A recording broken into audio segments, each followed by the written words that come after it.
I'm Todd, mayor of the great city of Montgomery, Alabama, the city we call the capital of dreams. For over 20 years, we have been dreaming to get an opportunity to work with EPA and not be proposed on the Superfund site. Many years ago, there was an event in Montgomery that precipitated EPA's investigation, and we've been working for the last 20 plus years to address that, but at the same time assure our citizens that all the wells have been closed in downtown Montgomery and you have no drilling. Just last week we announced the initial steps of a way forward for EPA to turn over the regulatory authority to our local state ADM organization, as well as a path forward to have us take action to de-propose the listing. That certainly is good news for all of Montgomery and certainly the river region, because the cloud of uncertainty is now lifted and we have a way forward. It does include some payment of costs by EPA over the last 20 years, but there's a group of individual and organizations that have come together called the Downtown Alliance to deal with that. Not only is the city involved, the county, the state, 3 entities, the advertiser, and the Water and Sewer Board. So it's a voluntary scenario, absent of any contentious litigation, where millions of dollars would have been paid. So we're excited for that.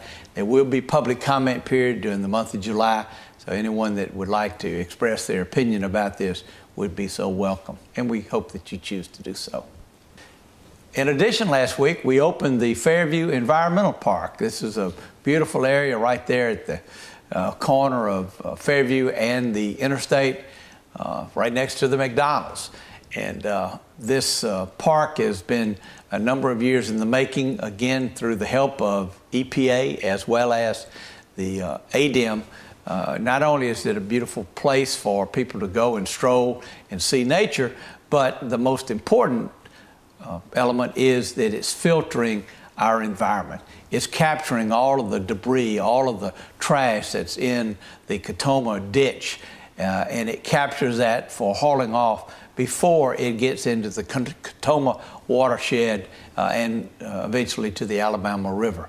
The beautiful basin has natural attenuation through plants and other vegetation in there, so we invite you to come and see that. And if you get a chance, go around to the back and see the filter cistern that's in place to collect all of the garbage that would otherwise get into our waterways. Our Convention and Visitor Bureau, through the Chamber of Commerce, has perennially done a really outstanding job. They're our economic development arm as it relates to travel and to tourism, and this year we're operating at 62% capacity.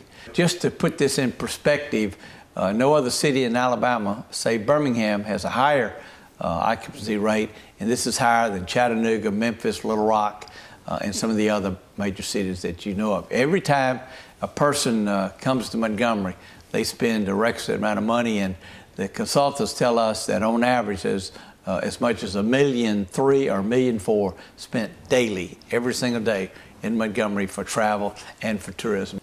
You might have read something recently in either the Advertiser or AP about Uber in Montgomery, Alabama.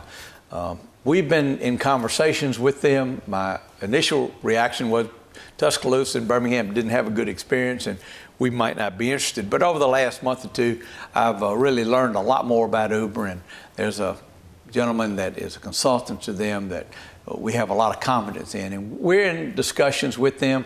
What we want to make sure of is we don't advantage Uber over our taxis, or we don't disadvantage Uber for our taxi companies. I would suspect that come the July time frame, one of those 2 city council meetings will propose a update to an antiquated ordinance in alternative transportation, where Montgomeryans will be able to use the service of Uber in the competitive environment, and our taxis will also have perhaps less restrictive regulatory scenarios, and we will let the market decide.